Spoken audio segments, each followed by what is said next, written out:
bonsoir, soyez les bienvenus, c'est le retour de Broadcast Time, saison 3 avec Watch TV. On espère que vous avez passé de très bonnes vacances d'été, c'est la fin du mois d'août, c'est la reprise pour beaucoup d'entre vous déjà.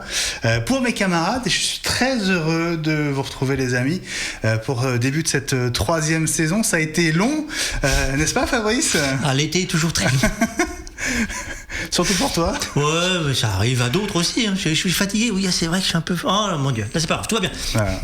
On a quand même refait le plein d'énergie. On est d'attaque pour cette troisième saison qui démarre comme tous les ans très très fort. Et j'en profite pour saluer Stéphane Feudeux, notre ami de MediaQuest. Salut Stéphane. Bonjour. Bon, l'année, on est à la fin de l'année 2015, hein, mais c'est un peu une nouvelle année qui commence puisque Stéphane, dans quelques jours, ce sera l'IBC. Exactement. Raconte, fais-nous envie un petit peu. On en reparlera un peu à la fin de l'émission. Mais course à l'IBC. Ouais, quand même. $1 million. Là, non, mais ça peut peut-être s'arranger. Tu le prends liquide ou pas ? On prend tout. Bon, on va se débrouiller. Sérieusement, Stéphane, on va en reparler dans un instant, mais comment ça se présente cette rentrée de 2015 globalement dans le monde de l'audio-vidéo, du broadcast ? Il y a pas mal de choses, hein, entre les chaises musicales chez les diffuseurs dans les chaînes de télé, dans les radios, ça bouge un petit peu. Côté programme, je pense qu'il y aura aussi pas mal de nouveautés. Et pour faire tous ces programmes, il faudra des nouveaux outils. Tu penses à France Télé, à Canal, ça bouge beaucoup. TF1, il y a un nouveau plateau aussi. Ouais. Enfin, il y a pas mal de choses. En termes d'outils, IBC comme d'hab, c'est la concrétisation de ce qu'on a vu au NAB, hein, donc des lancements de produits, il va y en avoir pas mal chez les constructeurs.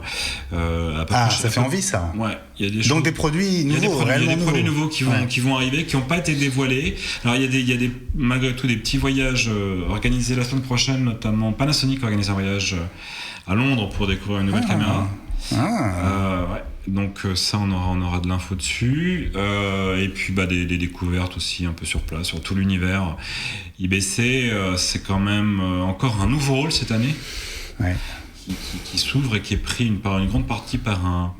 J'en avais parlé lors du NAB, une boîte qui est pas connue du grand public qui s'appelle Imagine Communication, qui travaille, qui a une approche assez globale, beaucoup sur l'IP, virtualisation, le cloud, et là ils nous refont un peu le coup du NAB avec un gros show aussi à l'américaine. Ils ont pris une très très grosse surface d'exposition sur le salon. Je recommande d'ailleurs à tous nos auditeurs, téléspectateurs qui ont envie de se rendre là-bas et internautes de télécharger. Il y a une app qui a été faite qui est très bien, qui permet en amont comme ça de préparer son salon avec les stands, avec le programme, avec le floor plan, enfin le plan du salon. Voilà. Là, je reviens du Canada. Ils nous ont changé. C'est jet lag. Comme on dit là-bas, pas de chicane dans ma cabane. C'est ma nouvelle baseline. D'accord, très bien. Bon, voilà, donc l'IBC c'est du 11 au 15 septembre. On y sera d'ailleurs tous les trois. On vous donne déjà rendez-vous sur l'antenne de Watch à partir du 11 septembre pour toute une série de programmes courts, hein, les minutes IBC que vous connaissez maintenant. Fabrice, on est impatient d'y aller. Hein. Oui, parce qu'on a déjà quelques pistes, on a déjà des gens qui nous disent venez, on a des tas de choses à vous montrer. On a des appels qui nous disent vous êtes sûr, vous venez, on trouve un horaire. Il y a des choses qui seront intéressantes, des choses, comme disait Stéphane, qui sont juste confirmées. C'est-à-dire que le NAB est passé par là, les produits, on en a parlé, on les a déjà vus. Maintenant, il faut les toucher, il faut les tester. Et les tester, il ne faut pas oublier qu'on a tendance à oublier que les tests sont souvent faits hors situation. Il y a beaucoup trop de tests qui sont faits juste, on prend l'appareil, on teste, puis c'est bien aussi de prendre les choses en main. Et on voit qu'aujourd'hui, tu parlais d'IP tout à l'heure, l'IP, ça fait 3 ans qu'on en parle réellement en disant l'IP, ça vient, ça... Cette année, la situation grandeur nature s'est réellement passée pour des des zones comme le Tour de France, où l'IP a été confronté à la réalité, c'est-à-dire que c'est pas si simple que ça. Même une grande boîte comme Orange a eu des difficultés cette année pour répondre à la demande en IP pour tous les médias. Donc voilà, l'IBC va être aussi là pour remettre un peu l'IB. J'ai bien vu, moi, entre les lignes, que l'IP serait encore quelque chose qui va être mis en avant. Oui. Il y a un plateau, c'est la RTBF qui a lancé un plateau tout IP qui va être mis en démonstration. Il y a des choses qui arrivent. Voilà, il y a deux tendances. Faut dire que il y a deux tendances autour de l'IP. Il y a soit ceux qui vont vers une normalisation, une standardisation, et de l'autre côté, il y a un autre camp qui est celui de Sony, qui essaye aussi d'imposer sa norme. Alors, il y en a qui sont dans les deux camps, mais ça va un petit peu aussi être tendu, quoi, de savoir vers quelle norme on se dirige. On aura un très gros dossier sur l'IP dans MediaQuest qui sortira sur IBC, parce qu'il est vraiment important d'éduquer, d'évangéliser sur le sujet. Surtout que c'est pas si simple que ça. Faut pas oublier qu'on parle d'IP, faut arrêter de penser que c'est facile. Tout ce qui passe par le réseau, donc l'image et le son passent par le réseau.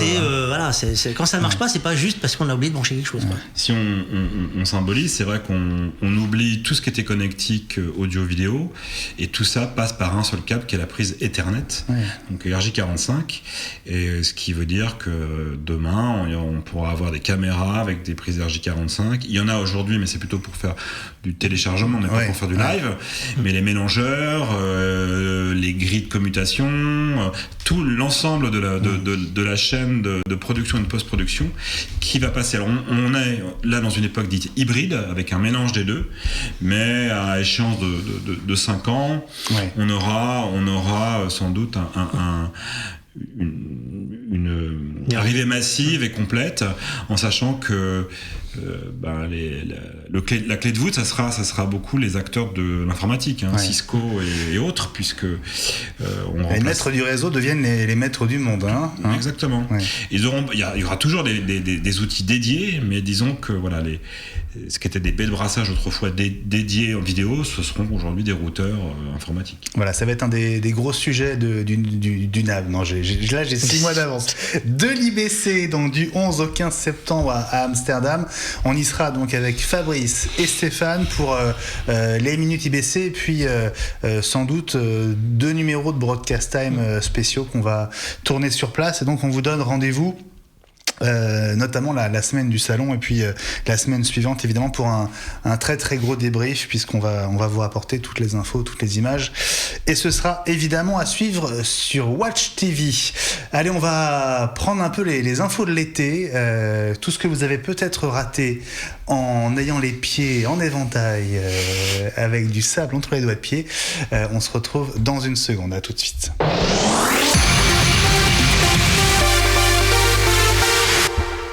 Voilà, les infos de cette fin d'été, fin du mois d'août. Mine de rien, l'IBC est imminent, c'est la semaine prochaine, mais il se passe quand même pas mal de choses, et on a déjà des nouveautés à vous annoncer, des produits à vous montrer. Par quoi est-ce qu'on va commencer, Fabrice ? Écoute, il y a un acteur qui était devenu incontournable pour les caméras d'action, pour rester au sens large, c'est GoPro. Ça a été encore une surprise supplémentaire de le voir arriver avec un nouveau produit, encore plus petit, encore plus magique, encore et encore.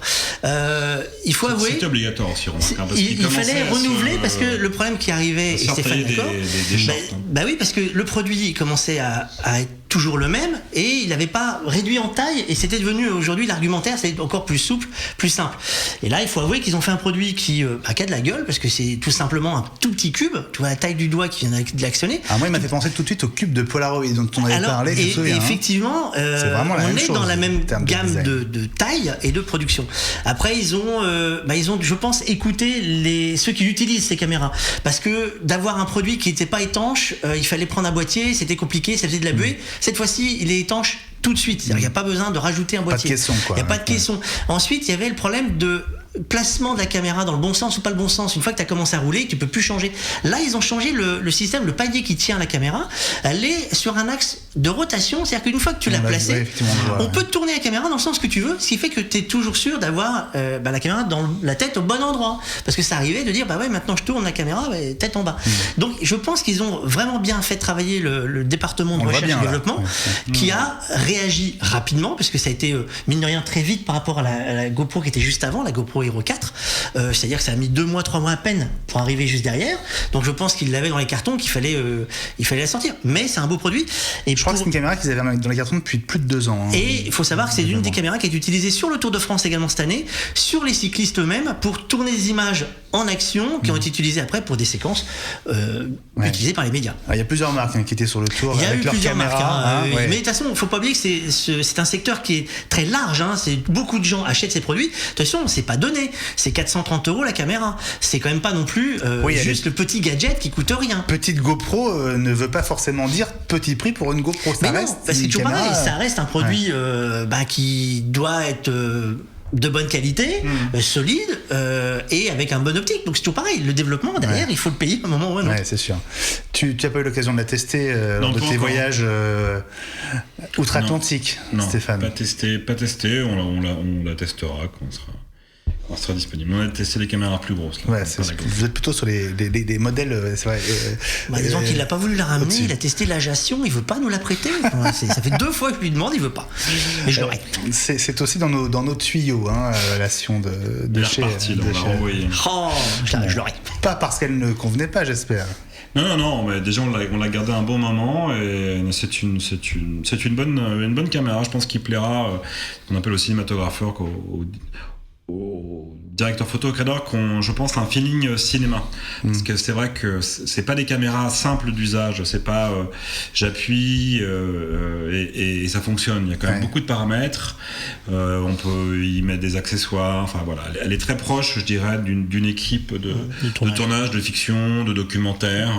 On va pas faire des news avec, quoi. Bon. Et on la reverra évidemment à l'IBC. Puisque, il y aura des évolutions, nouveaux firmware, etc. Tu m'as l'air très au courant quand même pour un salon qui n'a pas encore débarré. Est-ce qu'il y a des choses que tu ne peux pas nous dire? Non. Bip. Il y a un gros bip dessous. Non, a priori. Mais on sait qu'il va se passer des choses et je sais notamment qu'il y a pas mal d'annonces. Alors c'est souvent le cas, mais à l'IBC c'est pas forcément garanti du côté de chez Blackmagic. Ils nous ont fait un petit mail pour nous dire que ça vaudrait la peine d'être là. Voilà. Même s'il n'y a pas de conférence de presse. C'est ça, ils ont déjà fait beaucoup avant de venir, mais. C'est classique. Il faut entretenir. C'est vrai.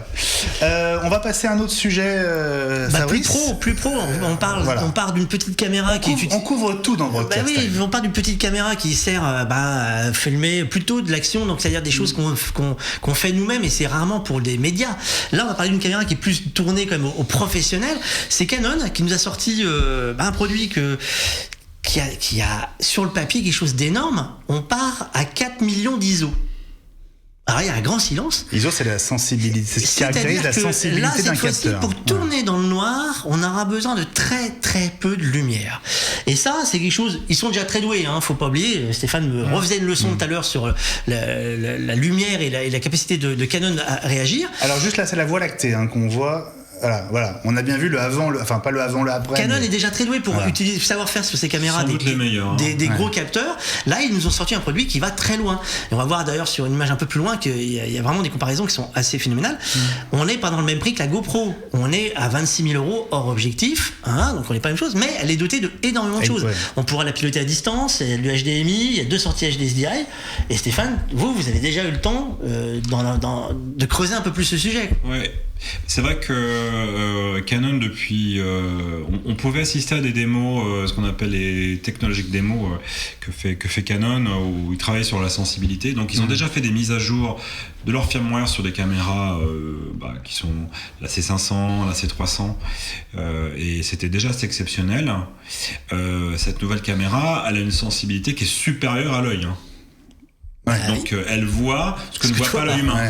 Et donc en gros je crois que c'est 0,0005 lux. C'est ça. C'est intéressant. Là on est à la lumière de que la lumière de la lune. On est en extérieur. Alors après, voilà, c'est des produits qui... Là oui, quand on dit le jour et la nuit, c'est vraiment ça.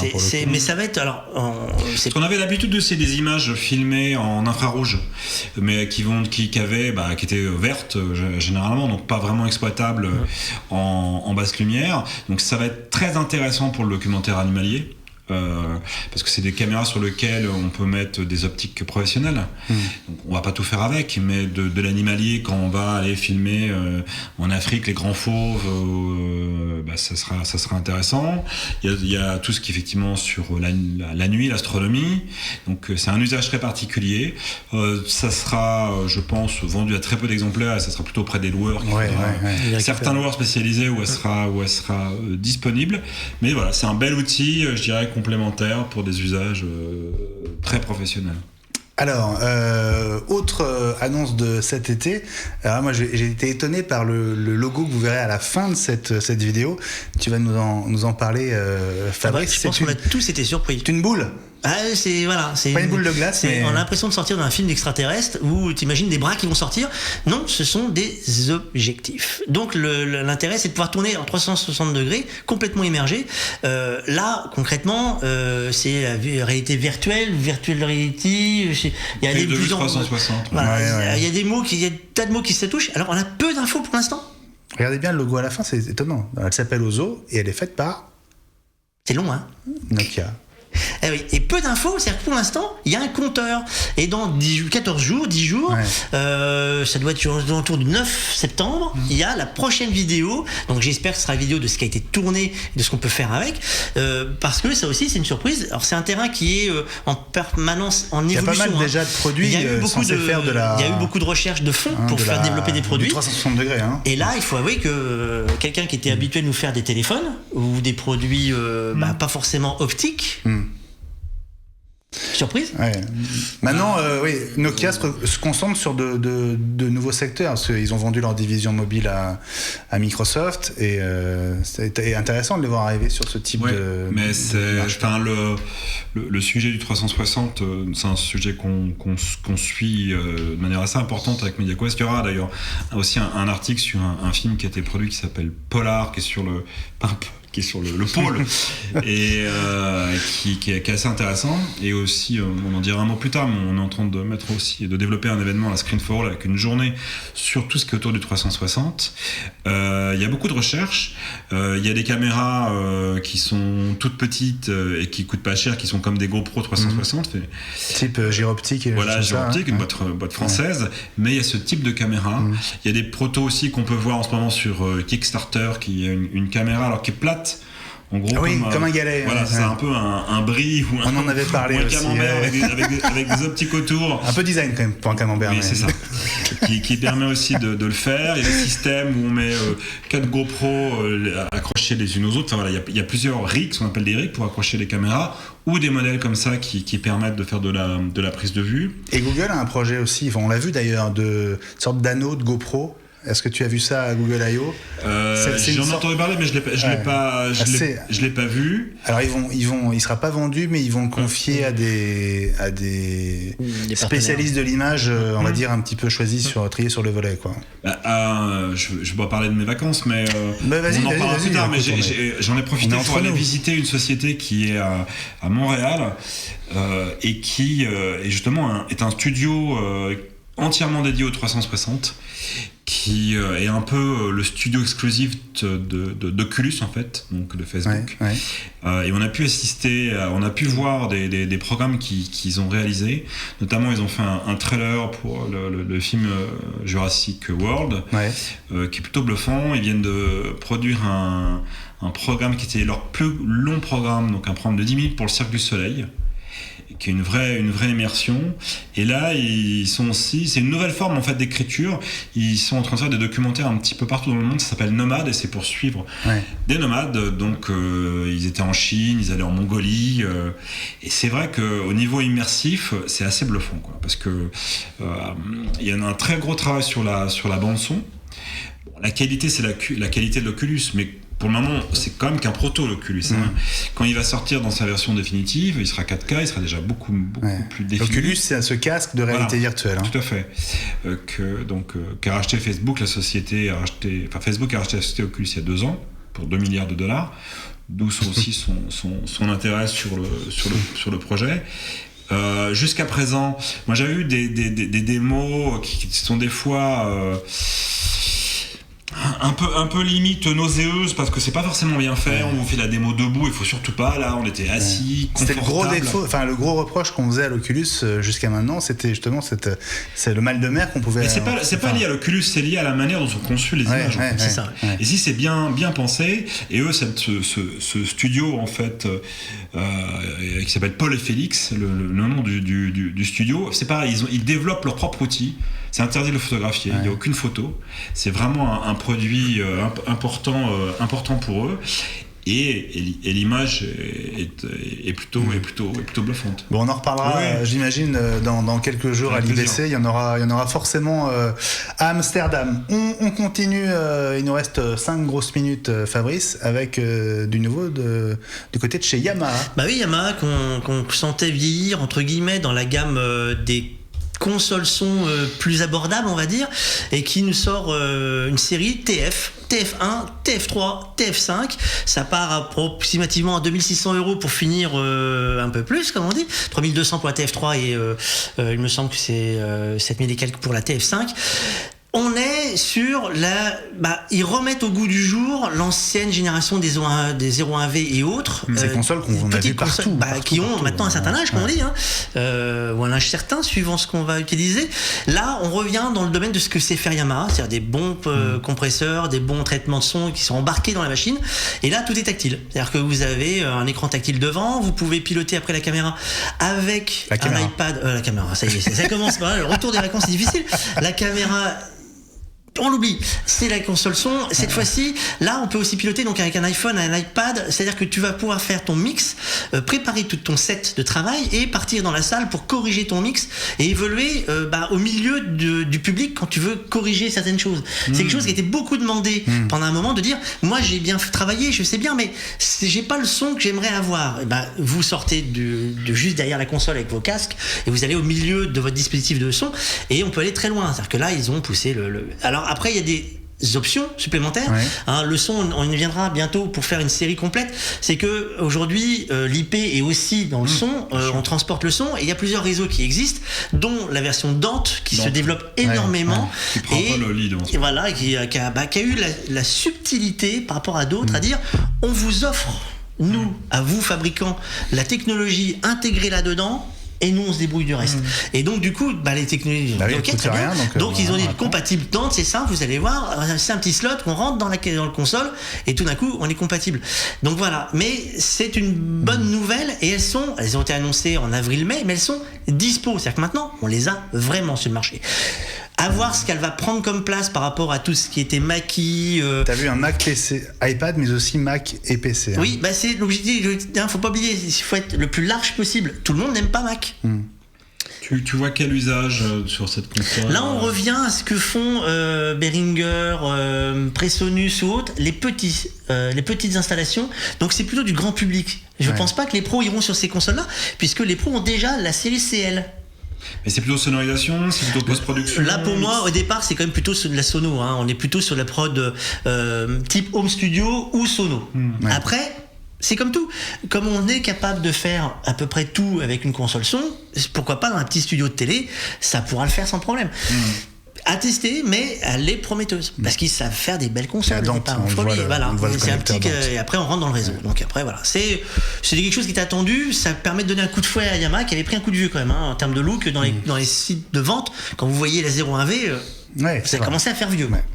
Il nous reste 2 infos pour ce premier broadcast time de la saison 2015-2016.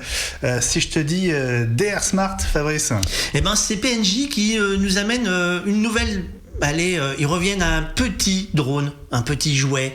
C'est-à-dire qu'on a eu la course au drone avec de plus en plus gros, de plus en plus sophistiqué, de plus en plus avec les télécommandes, avec les caméras de plus en plus haute définition. Là, ils ont refait le DR Smart, un petit drone, un petit jouet. C'est-à-dire qu'on revient à l'esprit jouet, 99 €, on est dans un truc. Ah ouais. Et donc, c'était quelque chose qui était attendu parce qu'on est devenu vraiment sur des trucs où on arrive à 800 €. Et là, attention, ils sont subtils, PNJ, ils ont mis sur leur site maintenant en ligne, on a une bible pour savoir bien travailler avec un drone, c'est-à-dire bien respecter les règles, où vous pouvez filmer, là où vous pouvez pas filmer.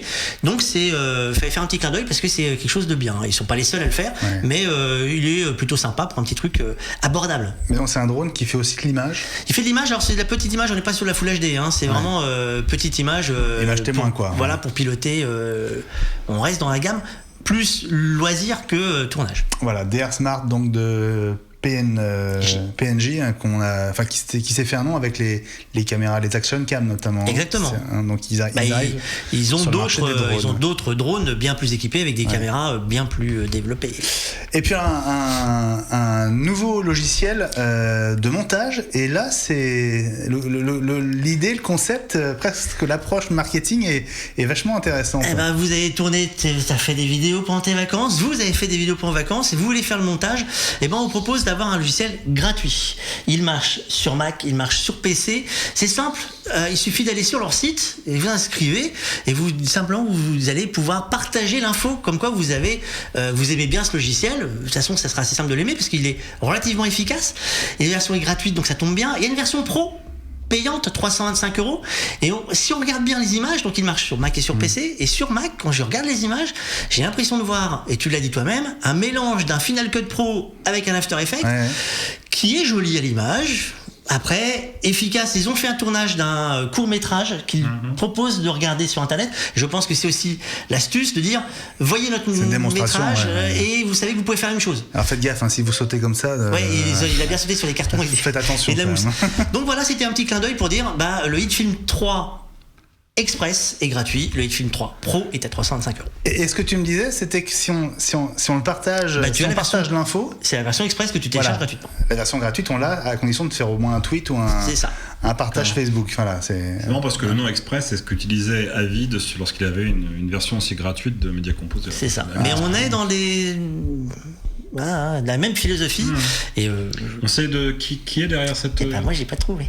On va creuser pour la semaine prochaine. D'ailleurs, ça nous donne l'occasion de vous donner rendez-vous donc pour le numéro 2 de Broadcast Time. Ce sera le premier numéro du mois de septembre. Ce sera notre dernier rendez-vous aussi avant de partir pour Amsterdam.